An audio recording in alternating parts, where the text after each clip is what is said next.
I wake up before the light reaches Blackpine Hollow. The cold is already inside the cabin, biting through the walls. My boots are stiff.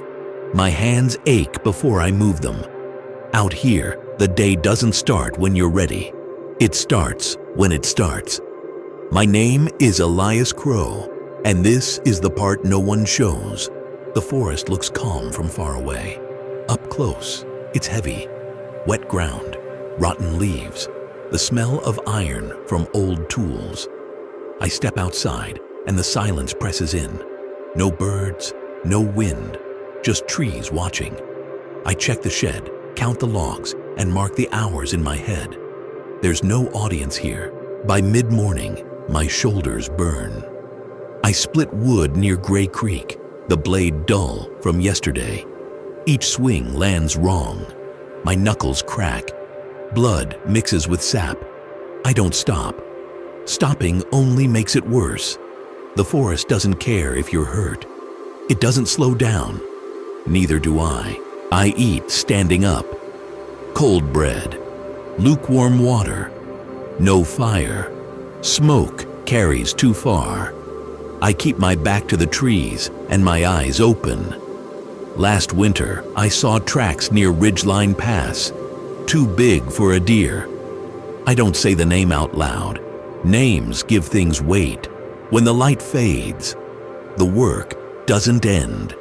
It just changes. I haul gear back to the cabin and lock the door. The walls creak as the temperature drops. The stove coughs before it catches. Shadows stretch across the floor. I sit on the bench and wait for the noise that never comes. Night is when the forest gets close. Not loud, close. Every sound feels near. A branch snaps. Ice shifts on the creek. I keep the lantern low. I don't read. I don't write.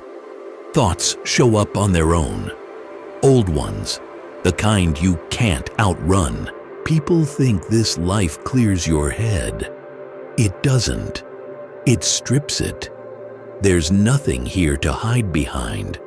No music, no voices, no excuses. Just what you brought with you. I stay because leaving would be louder than staying. By morning, the frost seals everything again. I pull on my jacket and step back into Blackpine Hollow. Another day starts without asking. If you're here, watching this, you're seeing what most don't. This is the side that doesn't sell. My name is Elias Crowe. I've spent years working alone in places most people only see in pictures. Blackpine Hollow isn't a destination, it's a routine.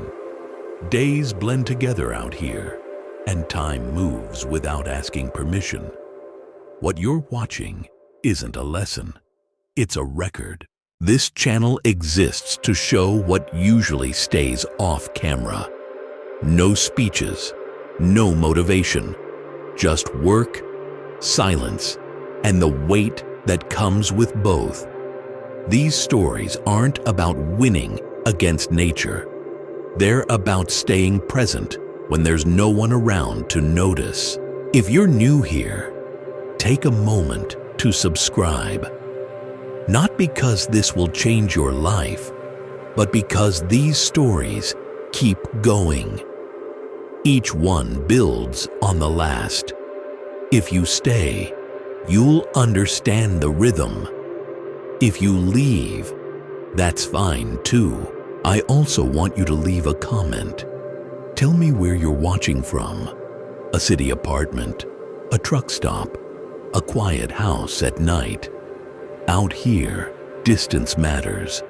Knowing where these words land matters too. This isn't content made to fill noise. It's made for the hours when things slow down, when the day is over and the silence feels heavier than usual. If that's where you are right now, you're in the right place. I wake up to the sound of ice shifting along Gray Creek, sharp and slow, like something breathing under the surface. The cabin is darker than it should be. The fire died sometime before dawn.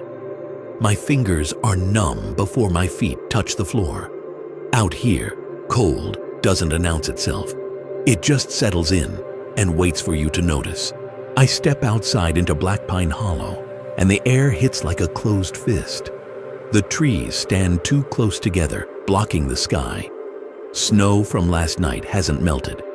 It crunches under my boots, loud enough to feel wrong. I pause, not to admire anything, but to listen. Silence out here isn't empty, it's alert. The first job is the woodpile by the old marker stone near Ridgeline Pass. I drag the axe across frozen ground, every step heavier than the last. The handle is slick. My shoulders already ache. I line up the log and swing. The blade bites shallow. I swing again and again. The rhythm comes back slowly, like muscle memory waking up before the mind does. Halfway through, my glove tears. Skin splits on my palm. Blood dots the snow. I wrap it with tape and keep going. Pain doesn't change the work. It only adds time if you let it. I don't. The forest has no patience for hesitation. Neither do I. By noon, the sky turns flat and gray.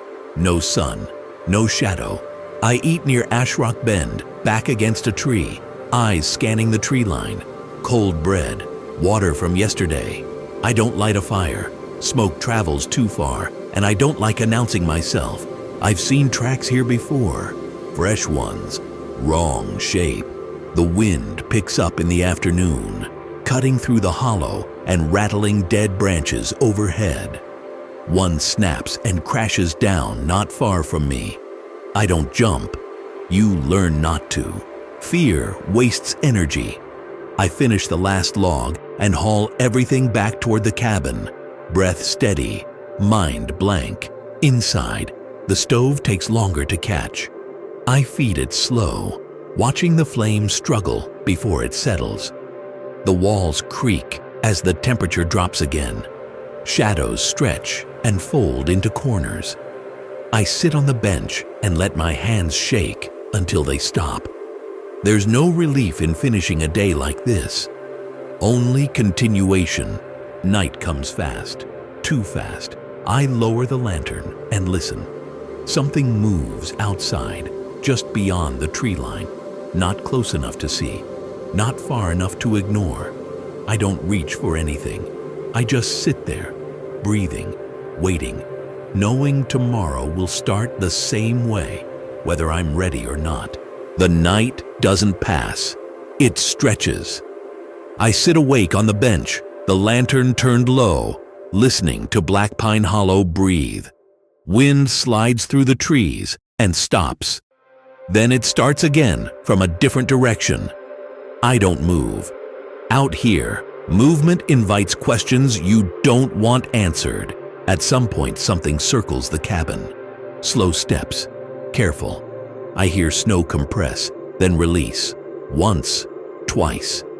It pauses near the back wall where the boards are weakest. I count my breaths.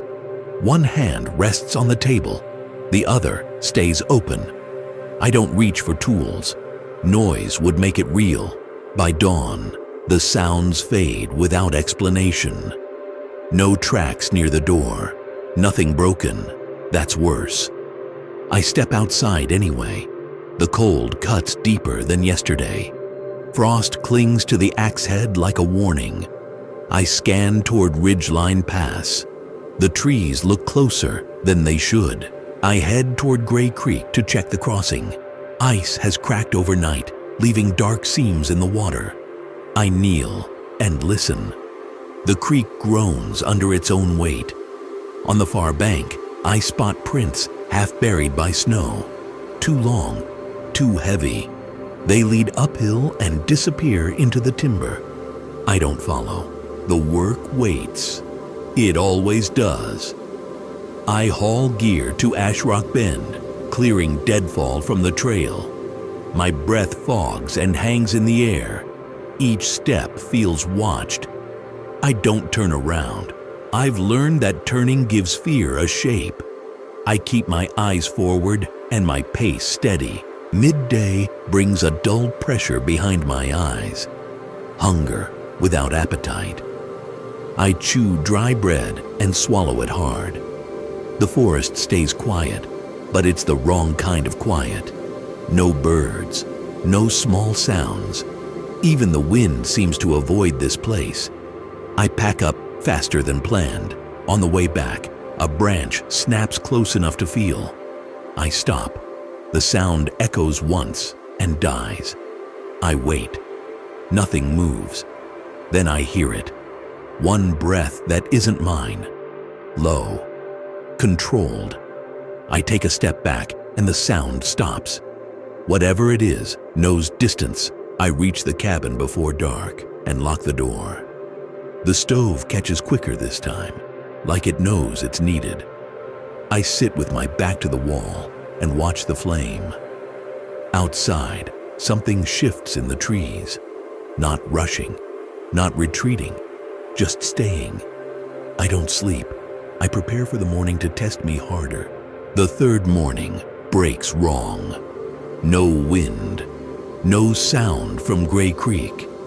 Even the cabin feels sealed, like the forest pressed its weight against the walls overnight. I open the door, and the cold doesn't rush in. It waits. That's when I know something has shifted. I find the tracks 10 yards from the cabin. Clear this time, deep, intentional. They circle once, then stop near the woodpile. Whatever made them stood there, long enough to decide. I don't crouch. I don't measure. I already know they aren't old. Snow hasn't softened the edges. The forest wants me to see this. I take the long route toward Ridgeline Pass, staying close to the trees. My axe hangs heavy at my side, useless for distance, honest about what it can't do. Every few steps, I feel pressure behind me. Not sound, not movement, presence. I keep walking. Prey runs. I don't. Halfway up the slope, I hear it move. Not crashing, not careless. A shift of weight. Wood bending under something that knows where to step. I stop. The sound stops. I move again. It matches me. We keep this pace longer than I like, longer than is accidental. Near the old marker stone, the forest tightens. Trees close ranks, light thins. My breath fogs and hangs too long. I hear another step, closer now, off to my right. I turn my head just enough to see motion, dark against darker, then nothing. It knows the angles. I don't. My heart starts working harder. I force it down. Panic burns fuel I'll need later. I step into a small clearing and stand still. If it wants me, it won't need the cover anymore. Seconds pass. Then a low sound rolls through the trees. Not a growl, not a call. A warning made without effort. I back away slow, eyes fixed on the tree line. My boot hits ice and skids. For a moment, balance leaves me. The sound comes again, closer this time. The forest feels smaller. I right myself and keep moving, refusing to turn my back. Distance returns, inch by inch. I reach the cabin as the light starts to fall. Too early. I slam the door and brace it. My hands shake harder than I want to admit. Outside, branches sway without wind. Something passes between the trees, close enough to block the light for a second. When night locks in, the steps come back, right up to the wall. One slow circle, then another. I sit on the floor with my back against the stove, listening to breath that isn't mine. Whatever is out there isn't hungry. It's patient, and patience is worse. By the fourth day, I stop pretending this is coincidence. The forest has made a choice, and so has whatever moves inside it. I wake before dawn with my jaw clenched and my boots already on. The stove is cold. I don't light it. Smoke would give away more than warmth ever could. I step outside and the tracks are back. Closer, right up to the door this time. They don't circle anymore. They lead straight from the tree line to the cabin and stop. No hesitation, no testing. I follow them with my eyes until they disappear into Blackpine Hollow, swallowed by shadow. This is the point where fear wants control. I don't give it that. I pack only what matters. Rope, knife, a flare I swore I'd never use. The axe stays. Too loud, too honest. I move toward Ashrock Bend, where the ground opens just enough to see more than 10 yards. Visibility is safety. Cover belongs to whatever's watching me. Halfway there, the forest breaks its silence. A branch snaps behind me, heavy enough to shake snow loose. I don't turn. I keep walking. My pace doesn't change. Running would end this fast. Not the way I want. If there's going to be an end, it happens on my terms. The pressure builds. I feel it in my chest, in the way my breath shortens without speeding up.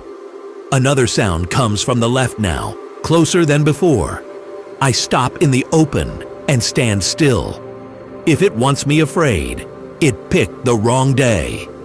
I light the flare and hold it low, not to scare, but to be seen. The red light cuts through the trees. Shadows jump back. For a moment, everything freezes. Then I see it, movement along the edge of the clearing. Tall, too smooth. It doesn't rush. It doesn't charge. It watches. I raise the flare and meet it head on. No noise, no threat, just presence against presence. Seconds stretch. The flare burns down, hissing. The shape shifts back, deeper into the trees, as if the light weighs too much. I don't chase. Chasing is surrender. When the flare dies, the forest exhales, and something releases its hold on the air. I stand there longer than necessary, making sure the quiet is real. When I turn back toward the cabin, the tracks are already fading, like they were never meant to last. The forest hasn't forgiven me. It's acknowledged me. That night, I sit inside the cabin without the lantern.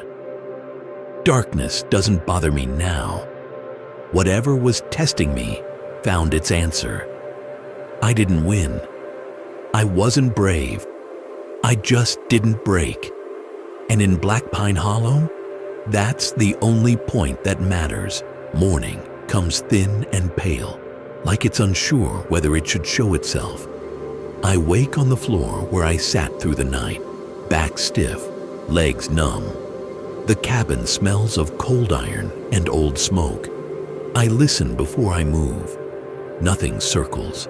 Nothing breathes outside the walls. The absence feels earned, not safe. I open the door slowly. Blackpine Hollow looks the same, but it isn't. Snow has filled in most of the tracks, softening what was sharp.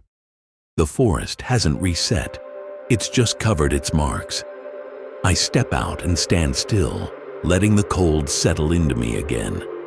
If something is watching, it's doing it from farther away now. I walk the perimeter of the cabin, checking the ground, the trees, the space between them. Near the edge of the clearing, I find a single print untouched by snow, pressed deep beside the old cedar stump. It's a reminder, not a threat. I don't linger. Messages are meant to be received, not argued with. Work waits, quieter than before. I return to the woodpile and split what's left, each strike controlled, deliberate.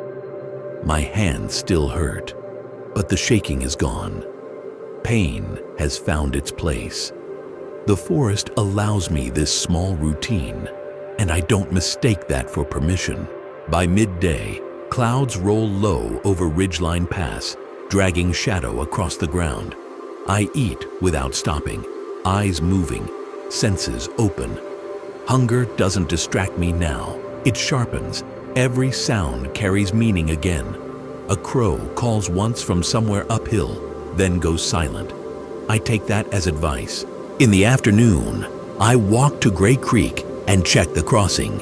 Ice has shifted, opening a narrow path along the rocks. Water moves fast underneath, dark and heavy.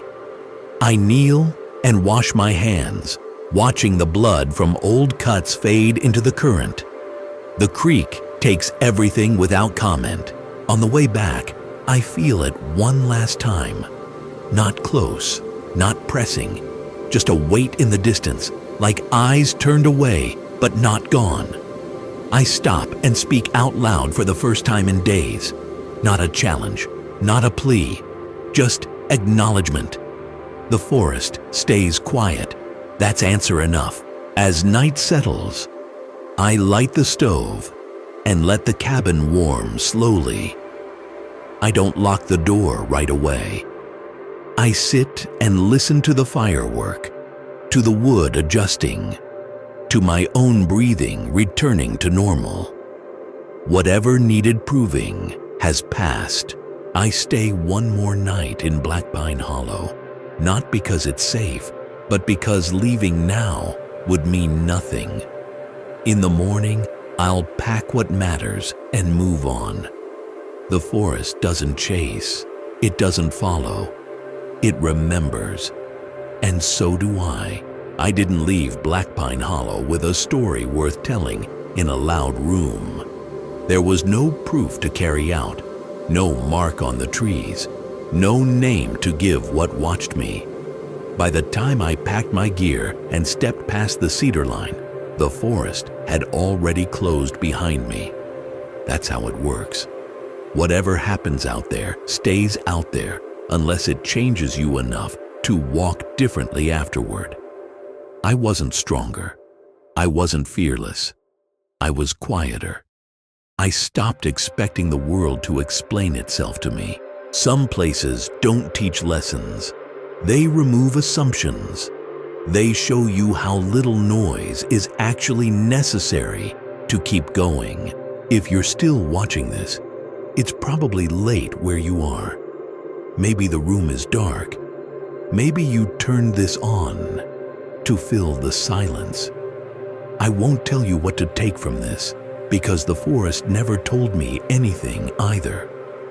But I will say this: there are parts of life that only show themselves when no one is watching and nothing is promised.